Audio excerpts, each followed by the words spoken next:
Everyone and welcome back to my YouTube channel. और आज हम स्टार्ट करें इकोनॉमिक्स का चैप्टर 2 जिसका नेम है पीपल एज अ रिसोर्स। हम लोगों को कैसे जो भी हमारी पॉपुलेशन होती है या फिर किसी कंट्री के जितने भी लोग रहते हैं वो उनको रिसोर्स की तरह कैसे देखें। देखो नेचुरल रिसोर्स है तो हमारा एनवायरनमेंट हमें प्रोवाइड करवाता है, बट ऑल्सो पीपल्स जो होते हैं, जो भी लोग होते हैं हमारी कंट्री में, हमारे देश में, हमारे या फिर किसी और कंट्री में, तो वो रिसोर्स होते हैं उसी कंट्री के लिए। फॉर एग्जांपल अगर इंडियंस है तो इंडियंस इंडिया के लिए रिसोर्स है।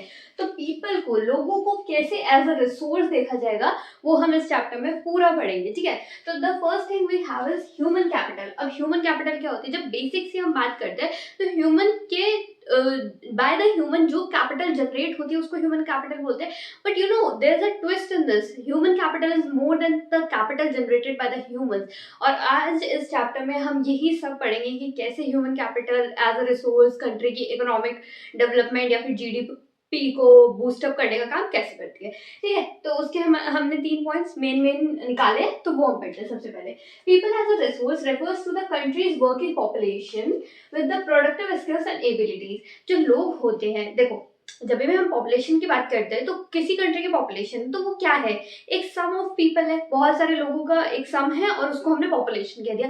पर ये पॉपुलेशन जब भी प्रोडक्टिव स्किल्स या फिर ऐसी कुछ एबिलिटी सीख जाए तो वो क्या बन जाती है, वर्किंग पॉपुलेशन। और जो वर्किंग पॉपुलेशन होती है वो रिसोर्स होती है एक कंट्री का, ठीक है। अब people as a resource refers to the countries working population. Country की जो भी वर्किंग पॉपुलेशन होती है वो रिसोर्स होती है एक कंट्री का विद द प्रोडक्टिव स्किल्स, जिसके पास प्रोडक्टिव स्किल्स हो एज वेल एज एबिलिटीज हो to do work. Okay, the second point says that population becomes human capital. Population human capital कब बन जाती है? When the investment is made in education, medical care and skills. जब भी कोई बीमार हो तो उसको मेडिकल केयर प्रोवाइड करवाना, ठीक है, जिससे वो और काम कर सके आगे। या फिर अगर वो उसको किसी काम करने में दिक्कत हो रही है तो उसको ऐसी ही मेडिकल हेल्प प्रोवाइड करवाना कि वो उस काम को और प्रोडक्टिव तरीके से और अच्छे तरीके से कर पाए। इसके अलावा उसको स्किल्स सिखाना, जो बेसिक स्किल्स होती है, जैसे आप किसी भी कंपनी में काम करते हैं, ठीक है, तो आप आईटी सेक्टर के वो काम करते हैं तो आप आईटी सेक्टर के स्किल्स सीखेंगे। या फिर कोई और स्किल्स जो और काम को प्रोडक्टिव और उस इंसान को प्रोडक्टिव बनाए, उसकी एफिशिएंसी का फुल यूज हो, उसके पोटेंशियल का फुल यूज हो, उसके ऊपर ध्यान देना है, स्किल्स को ग्रो करना है। As well as education, education is always investment, ठीक है। जब भी हम एजुकेशन पे इन्वेस्ट करते हैं तो बाद में जाके वो हमें अच्छा रिटर्न प्रोवाइड करवाती है। क्योंकि अगर हम डॉक्टर की पढ़ाई करें तो हम डॉक्टर बन जाते हैं, डॉक्टर बने तो मेडिकल केयर प्रोवाइड करवाएंगे। अगर हम जो नॉर्मल एजुकेशन लेते हैं तो हम एक टीचर बन सकते हैं, ठीक है। इसके अलावा बहुत सारे तरह की एजुकेशन है, जिसका जो भी इंटरेस्ट होता है वो उस टाइप की एजुकेशन लेता है और फिर उसके बाद वो अपनी एफिशिएंसी पोटेंशियल से अच्छा काम करके देश को क्या करता है, रिसोर्स बन जाता है और फिर उसको प्रोडक्टिवली काम करके इकोनॉमिक डेवलपमेंट में हेल्प करता है, सोशल वेलफेयर में हेल्प करता है, और भी बहुत सारे एस्पेक्ट्स आ जाते हैं, ठीक है। इसके बाद बात आती है कि human capital is a stock of skills. जो ह्यूमन कैपिटल होती है वो स्टॉक होती है स्किल्स का एंड प्रोडक्टिव नॉलेज, और प्रोडक्टिव नॉलेज का इन्फ्यूज इन देम। तो लोगों के अंदर जब भी हम स्किल्स और प्रोडक्टिव नॉलेज और स्किल्स जो कि प्रोडक्टिव हो, अगर उसको इन्फ्यूज कर दे किसी आदमी के अंदर तो वो एक ह्यूमन कैपिटल बन जाता है, ठीक है। और कैपिटल बनने के बाद वो कैपिटल जनरेट करता है, पैसा जनरेट करता है, जो कि हमारी सोसाइटी के हर एस्पेक्ट में बहुत ही ज्यादा हेल्पफुल होती है। चाहे हम एक इंडिविजुअल के एस्पेक्ट से देख ले कि उसका स्टैंडर्ड ऑफ लिविंग बढ़ जाएगा, अगर हम उसकी फैमिली के लिए देखें तो फैमिली का भी स्टैंडर्ड ऑफ लिविंग बढ़ेगा। और अगर ऐसे ही सारी फैमिलीज इतनी अच्छी स्टैंडर्ड ऑफ लिविंग में आएंगी तो हम एक बहुत बेटर सोसाइटी का ग्रो कर पाएंगे, ठीक है। तो that's why human capital is really important and we have to see people as a resource of a country. Okay, अब हम चलते हैं अगले वाले टॉपिक। हम पढ़ रहे हैं ह्यूमन कैपिटल फॉर्मेशन, ठीक है। तो ह्यूमन कैपिटल की कैसे कैसे फॉर्मेशन होती है, क्या क्या चीजें इंपॉर्टेंट रहती है या फिर क्या क्या चीजें इंक्लूड करनी पड़ती है, ठीक है। तो ह्यूमन रिसोर्स है, ह्यूमन को हमने रिसोर्स में पढ़ा था पिछले वाले टॉपिक में। अब जो ह्यूमन रिसोर्स है अगर उसको फर्दर डेवलप किया जाए तो वो with education and health care, अगर एजुकेशन अच्छी मिले और हेल्थ केयर, सैनिटेशन फैसिलिटीज या फिर हेल्थ फैसिलिटी भी अच्छे से मिले और इन चीज़ों से एक ह्यूमन रिसोर्स को डेवलप किया जाए तो हमें क्या बनता है, फिर ये ह्यूमन कैपिटल फॉर्मेशन बन जाती है, ठीक है। ह्यूमन कैपिटल फॉर्मेशन हो जाती है एडिंग प्रोडक्टिव पावर। और इस ह्यूमन कैपिटल फॉर्मेशन जो कि ह्यूमन रिसोर्स और एजुकेशन और हेल्थ केयर को मिला के क्या बनी, ह्यूमन कैपिटल फॉर्मेशन। और इस कैपिटल फॉर्मेशन को प्रोडक्टिव डेवलप करे, इसमें प्रोडक्टिविटी को ऐड कर दे of the country like physical capital formation, ठीक है, तो बन जाती है फिजिकल कैपिटल फॉर्मेशन। तो सबसे पहला ह्यूमन रिसोर्स में ऐड हुआ क्या क्या, हेल्थ केयर और एजुकेशन, ये इसको ऐड करने से बना ह्यूमन कैपिटल फॉर्मेशन। इस ह्यूमन कैपिटल फॉर्मेशन में हमने प्रोडक्टिविटी और पावर ऐड की तो बनता है फिजिकल कैपिटल फॉर्मेशन, ठीक है, ये आ गया अपन को समझ में। इसके बाद इन्वेस्टमेंट इन ह्यूमन कैपिटल, जो ह्यूमन कैपिटल के अंदर अगर इन्वेस्टमेंट करें किस किस चीज की, एजुकेशन की, ट्रेनिंग की और कैपिटल की, ठीक है, इन तीनों चीज के अगर हम इन्वेस्टमेंट करें किसी ह्यूमन में, like investment in human capital, ये इंक्रीज करेगा। इन तीनों चीज की अगर इन्वेस्टमेंट करें किसी ह्यूमन कैपिटल में तो ये क्या करेगा, इंक्रीज करेगा प्रोडक्टिविटी ऑफ वर्कर। मतलब कोई एक इंसान है, ठीक है, वो काम कर रहे हैं, वो टेबल बना रहे हैं, अगर उसको हम टेक्निकल गाइडेंस अच्छी दे दें, अगर वो बीमार है तो हम उसको अच्छा हेल्थ केयर दे दें, या फिर हम उसको अच्छी एजुकेशन दे दें, ऐसी एजुकेशन दे दें कि जिसमें उसको अपने काम को सीखने की स्किल आ जाए, तो जितने टाइम में, मतलब 1 घंटे में वो मुश्किल से दिमाग लगा लगा के 1-2 टेबल बना पा रहा है, उसी इन सबको ऐड करके और अच्छी स्किल्स देके अगर उसको बताए तो वो 1 घंटे में 5 से 6 टेबल भी बना देता है। तो इसमें क्या हुआ, इंक्रीज हुई, क्या इंक्रीज हुई, प्रोडक्टिविटी ऑफ वर्कर, किसी वर्कर की प्रोडक्टिविटी का इंक्रीमेंट हुआ।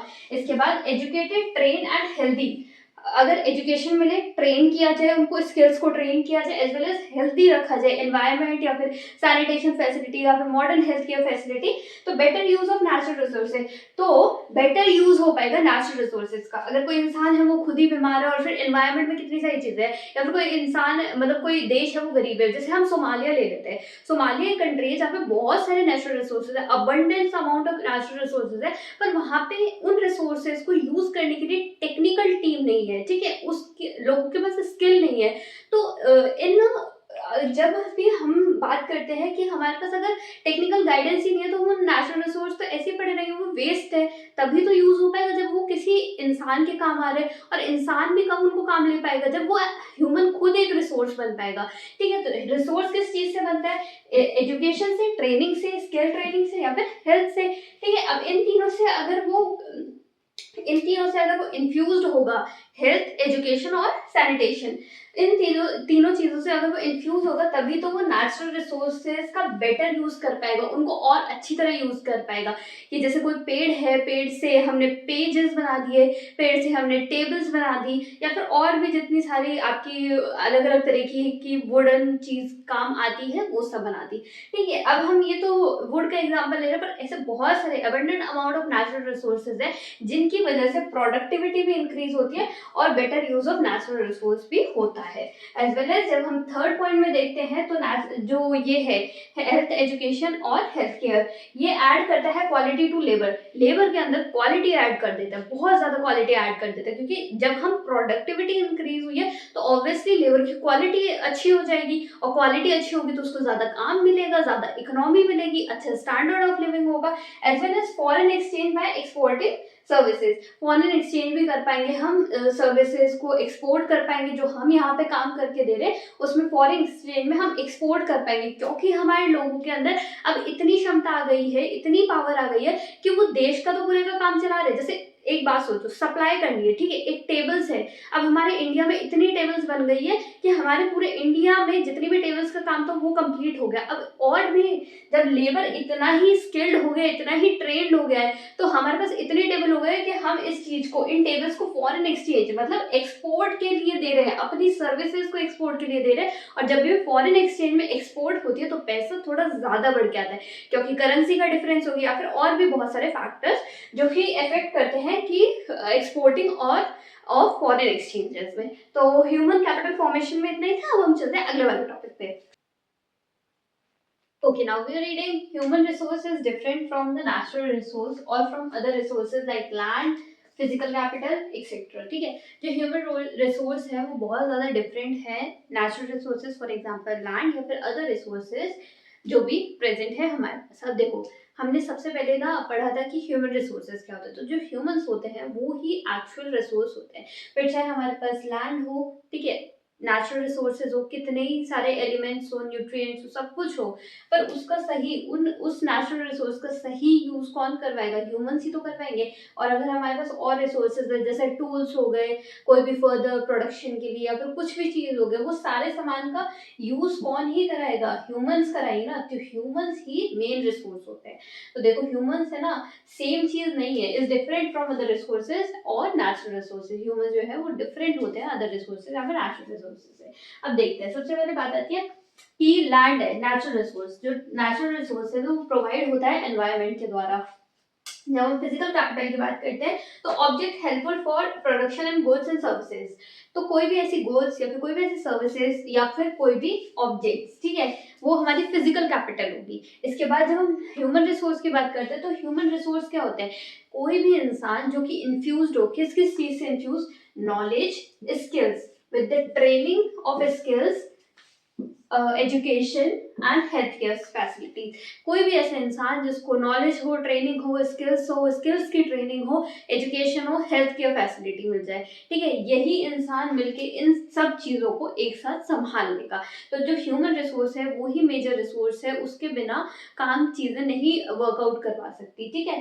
तो that's all for human resources different from other resources. Okay, now we are reading population as an asset of economy rather than liability. कि population, देखो ये सब चीजें ना पर्सपेक्टिव की बात है, कि आप पॉपुलेशन को एक लाइबिलिटी की, एक आपकी ड्यूटी है उसकी तरह देखते हो, या फिर पॉपुलेशन को एक एसेट की तरह देखते हो।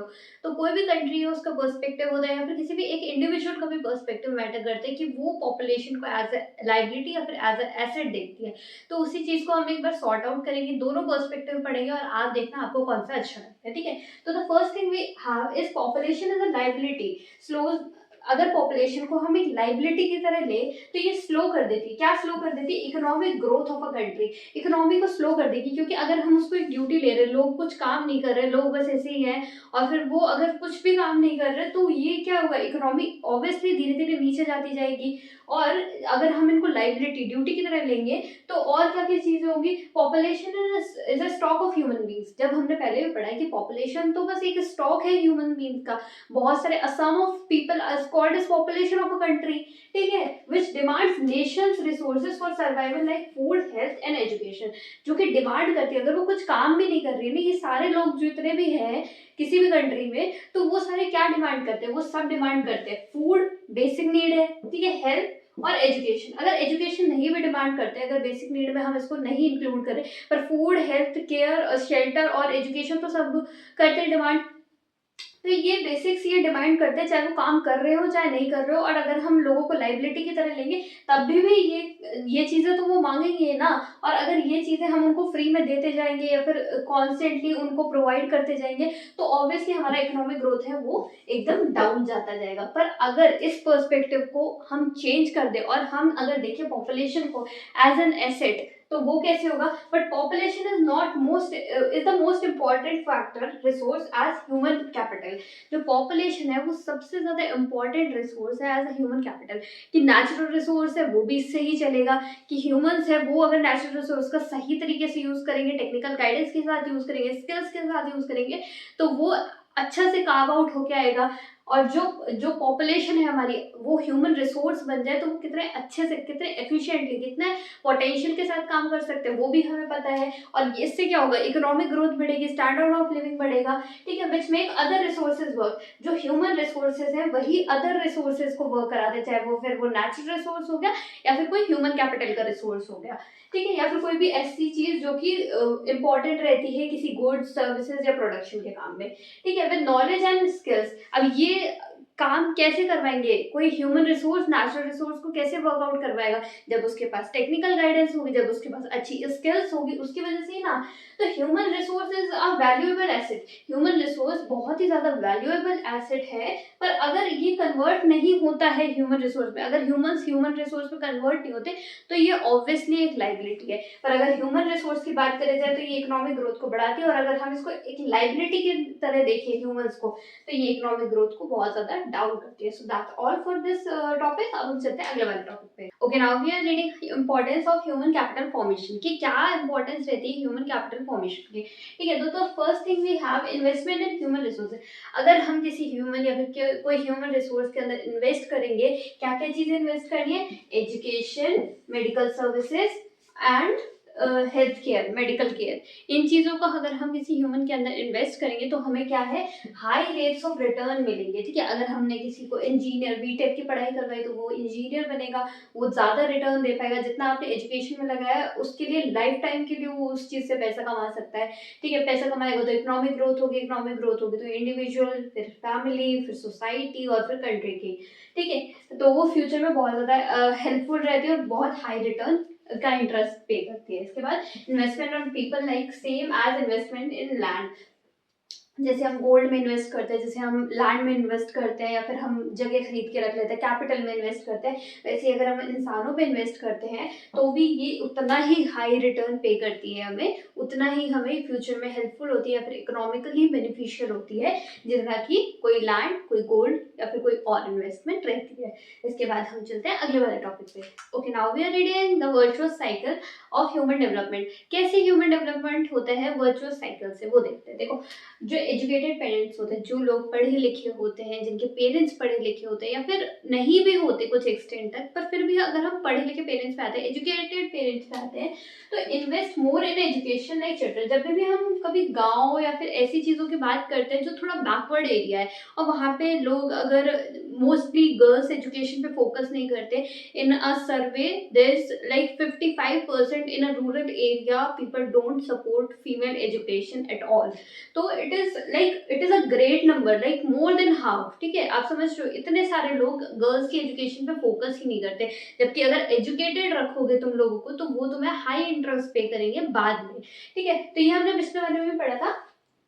तो जब भी हमारे पास एजुकेटेड पेरेंट्स होते हैं और थोड़े समझदार पेरेंट्स होते हैं तो वो क्या रखते हैं कि इन्वेस्ट करते हैं मोर इन एजुकेशन ऑफ चिल्ड्रन। अब देखो, अगर हम हमारी वाली जनरेशन की बात करते हैं तो हम मोस्टली सारे ही लोग पढ़े लिखे होते जा रहे हैं, लिटरेसी रेट बढ़ती जा रही है, और जब भी हम हमारे बच्चों की बात करेंगे तो हम ऑब्वियसली उनके एजुकेशन पे, उनके हेल्थ केयर सर्विस पे या फिर जो बेस्ट हम उनको प्रोवाइड करवा सकते हैं वो करवाएंगे, ऑब्वियसली करवाएंगे, और अभी भी पेरेंट्स करवाते हैं। पर स्टिल जब भी हम लैक ऑफ एजुकेशन की बात करते हैं तो थोड़ा सा इधर उधर हो ही जाता है।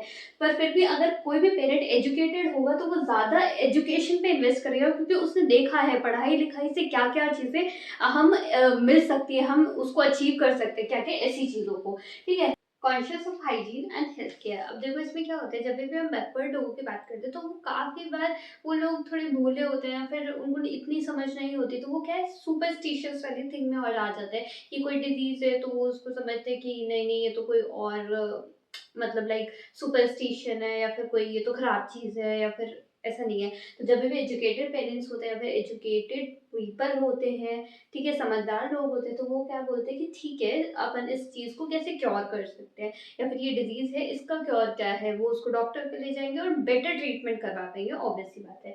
इसके बाद this virtuous cycle goes on कि जैसे मेरा बच्चा है, फिर मेरा बच्चा भी एजुकेटेड बनेगा, उसको मैं पढ़ाऊंगी लिखाऊंगी तो फिर वो अपने बच्चों को और एजुकेशन करेगा, और ऐसे ही साइकिल चलती जाएगी और आगे की जनरेशन बहुत ही एजुकेटेड, अच्छी, बेटर स्टैंडर्ड ऑफ लिविंग और अच्छे से रह पाएगी। ठीक है, एक ऐसे पर्पसफुल लाइफ जी पाएगी।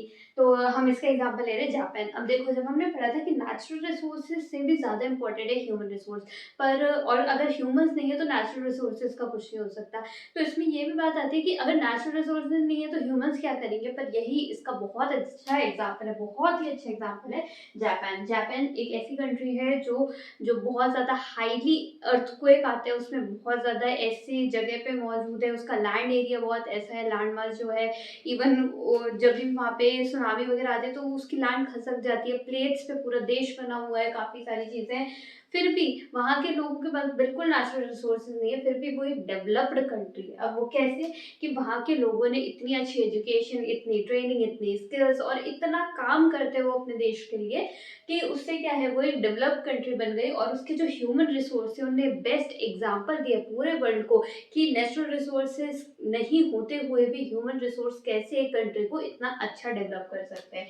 ठीक है, with no natural resources, Japan is a country with no natural resources but still a developed country because of training, skills, technology and efficient use of other resources। और resources का अच्छे से use, efficiently use करा है किसने? Humans ने, human resources ने और रिसोर्सेज का अच्छे से यूज किया है। So that's all for this topic. अब हम चलते हैं अगले वाले टॉपिक पे। Okay, now we are reading the economic activities में मेन एंड वुमेन। ठीक है, तो इसमें क्या है कि activities contribute flow of goods. जो भी कोई ऐसी एक्टिविटीज है जो कंट्रीब्यूट करती है किन किन चीजों में? एक तो गुड्स पे, फ्लो ऑफ गुड्स या फिर services in the economy. Economy के अंदर गुड्स सर्विसेज का फ्लो बढ़ाती है या फिर कंट्रीब्यूट करती है या फिर add value to national income. Nation की इनकम में वैल्यू ऐड करती है और पैसा ऐड करती है। तो ये कहलाई जाती है इकोनॉमिक एक्टिविटीज। अब इकोनॉमिक एक्टिविटीज दो तरह की होती है, कौन कौन से? सबसे पहले एक तो मार्केट एक्टिविटीज और एक दूसरी non market activities. Market activities अगर नाम से समझ में आ रहा है कि मार्केट में जो जो सारे काम होते हैं या फिर जो चीजें नेशनल इनकम को वैल्यू एसेट या फिर मनी प्रोवाइड करवाती है। ठीक है, तो पढ़ते हैं एक बार। Activity perform for remuneration. कोई भी ऐसी एक्टिविटी जो परफॉर्म हुई है जिसके बदले में तुम्हें रिनमरेशन मिल रहा है या फिर उसके बदले में तुम्हें पैसा मिल रहा है या फिर उस चीज से तुम्हें प्रॉफिट मिल रहा है, जैसे कि बिजनेस। और इसमें इंक्लूड होती है गवर्नमेंट सर्विसेज भी, जितने सारे गवर्नमेंट सर्वेंट है, टीचर है, सब कुछ इसमें इंक्लूड होता है, या फिर प्रोडक्शन ऑफ कोई भी गुड। ठीक है, ये सारी चीजें इंक्लूड होती है मार्केट एक्टिविटीज में। जब नॉन मार्केट एक्टिविटीज की बात करते हैं तो प्रोडक्शन फॉर सेल्फ कंजम्पशन। ऐसी जैसे अगर हमने घर में छोटा सा, जैसे हमारा गार्डन है और गार्डन में हमने टमाटर का पेड़ उगा लिया, तो वो थोड़ी नेशन की वैल्यू में ऐड कर रही है। ठीक है, या फिर पैसे बना रही है, नहीं कर रही ना। तो प्रोडक्शन फॉर सेल्फ कंजम्पशन, अब वो टमाटर का पेड़ तो मेरे कंजम्पशन के लिए ना, मेरी सेल्फ कंजम्पशन के लिए या फिर मेरी फैमिली के लिए, तो फिर उससे कोई इतना फर्क नहीं पड़ता और उसको इंक्लूड करते हैं नॉन मार्केट एक्टिविटीज में। As well as processing for primary product. कोई भी प्राइमरी प्रोडक्ट का प्रोसेस होता है, प्रोसेसिंग में कोई काम होता है, या फिर स्मॉल स्केल इंडस्ट्री में भी, स्मॉल स्केल तो नहीं इंक्लूड होगा पर कोई अगर ऐसे प्राइमरी प्रोडक्ट्स का काम हो रहा है तो वो भी नॉन मार्केटिंग एक्टिविटीज में ही इंक्लूड होगा। ठीक है, तो that's all for this topic. अब हम चलते हैं अगले वाले पे।